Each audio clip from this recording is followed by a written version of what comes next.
హగ్గయి గ్రంథము 2వ అధ్యాయము. 7వ నెల 21వ దినమున యెహోవా వాక్కు ప్రవక్తయగు హగ్గయికి ప్రత్యక్షమై సెలవిచ్చినదేమనగా, నీవు యూదాదేశపు అధికారియగు షయల్తీయేలు కుమారుడైన జెరుబ్బాబెలుతోనూ ప్రధాన యాజకుడగు యెహోజాదాకు కుమారుడైన యెహోషువతోనూ శేషించిన జనులతోనూ ఇట్లనుము. పూర్వకాలమున ఈ మందిరమునకు కలిగిన మహిమను చూచిన వారు మీలో ఉన్నారు గదా. అట్టివారికి ఇది ఎట్టిదిగా కనబడుచున్నది, దానితో ఇది ఎందునను పోలినది కాదని తోచుచున్నది గదా. అయినను యెహోవా ఆజ్ఞ ఇచ్చినదేమనగా, జెరుబ్బాబెలు ధైర్యము తెచ్చుకొమ్ము. ప్రధాన యాజకుడగు యెహోజాదాకు కుమారుడవైన యెహోషువ ధైర్యము తెచ్చుకొమ్ము. దేశములోనున్న సమస్త జనులారా ధైర్యము తెచ్చుకొని పని జరిగించుడి. నేను మీకు తోడుగా ఉన్నాను. ఇదే సైన్యములకధిపతియగు యెహోవా వాక్కు. మీరు ఐగుప్తు దేశములో నుండి వచ్చినప్పుడు నేను మీతో చేసిన నిబంధన జ్ఞాపకం చేసుకొనుడి. నా ఆత్మ మీ మధ్యన ఉన్నది గనుక భయపడకుడి. మరియు సైన్యములకు అధిపతియగు యెహోవా సెలవిచ్చినదేమనగా, ఇక కొంతకాలము ఇంకొక మారు ఆకాశమును భూమిని సముద్రమును నేలను నేను కంపింపజేతును. నేను అన్యజనులనందరినీ కదిలింపగా అన్యజనులందరి యొక్క ఇష్ట వస్తువులు తేబడును. నేను ఈ మందిరమును మహిమతో నింపుదును. ఇదే సైన్యములకు అధిపతియగు యెహోవా వాక్కు. వెండి నాది, బంగారము నాది. ఇదే సైన్యములకు అధిపతియగు యెహోవా వాక్కు. ఈ కడవరి మందిరము యొక్క మహిమ మునుపటి మందిరము యొక్క మహిమను మించునని సైన్యములకు అధిపతియగు యెహోవా సెలవిచ్చుచున్నాడు. ఈ స్థలమందు నేను సమాధానము నిలువననుగ్రహించెదను. ఇదే సైన్యములకు అధిపతియగు యెహోవా వాక్కు.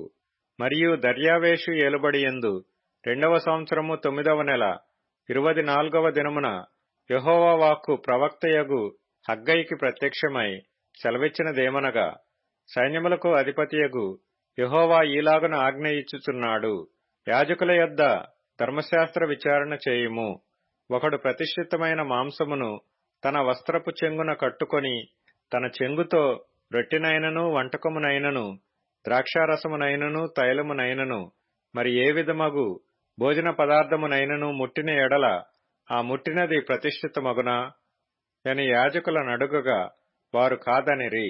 శవమును ముట్టుట వలన ఒకడు అంటుపడి అట్టి వాటిలో దేనినైనను ముట్టిన ఎడల తాను ముట్టినది అపవిత్రమగునాయని హగ్గయి మరలా నడుగగా యాజకులు అది అపవిత్రమగుననిరి. అప్పుడు హగ్గయి వారికీలాగు ప్రత్యుత్తరమిచ్చెను, ఈ ప్రజలును ఈ జనులును నా దృష్టికి అలాగుననే ఉన్నారు. వారు చేయు క్రియలన్నీయు వారచ్చట అర్పించునవి అన్నీయు నా దృష్టికి అపవిత్రములు. ఇదే యెహోవా వాక్కు. ఈ రాతి మీద రాయి ఇంచి యెహోవా మందిరము కట్టనారంభించినది మొదలుకొని ఆ వెనుక మీకు సంభవించిన దానిని ఆలోచన చేసుకొనుడి. నాట నుండి ఒకడు 20 కుప్పల కంకులు వేయగా 10 కుప్పలంత ధాన్యమే తేలుచున్నది.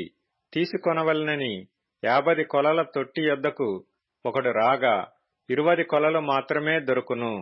తెగులుతోనూ కాటుకతోనూ వడగండ్లతోనూ మీ కష్టార్జితమంతటిని నేను నాశనము చేసియున్నాను.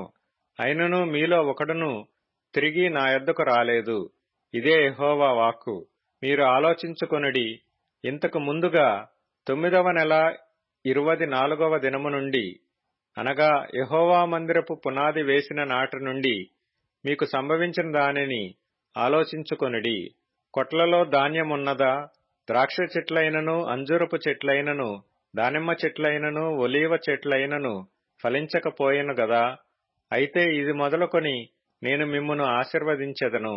మరియు ఆ నెల 24వ దినమున యెహోవా వాక్కు హగ్గయికి మరలా ప్రత్యక్షమై సెలవిచ్చినదేమనగా, యూదాదేశపు అధికారియగు జెరుబ్బాబెలుతో ఇట్లనుము. ఆకాశమును భూమిని నేను కంపింపజేయుచున్నాను. రాజ్యముల సింహాసనములను నేను క్రింద పడవేతును. అన్యజనుల రాజ్యములకు కలిగిన బలమును నాశనము చేతును. రథములను వాటిని ఎక్కిన వారిని క్రింద పడవేతును. గుర్రములను రౌతులను ఒకరి ఖడ్గము చేత ఒకరు కూలుదురు. నా సేవకుడవును షయల్తీయేలు కుమారుడవునైన జెరుబ్బాబెలు నేను నిన్ను ఏర్పరచుకొని ఉన్నాను గనుక ఆ దినమున నేను నిన్ను తీసుకొని ముద్రయుంగరముగా చేతును. ఇదే సైన్యములకు అధిపతియగు యెహోవా వాక్కు.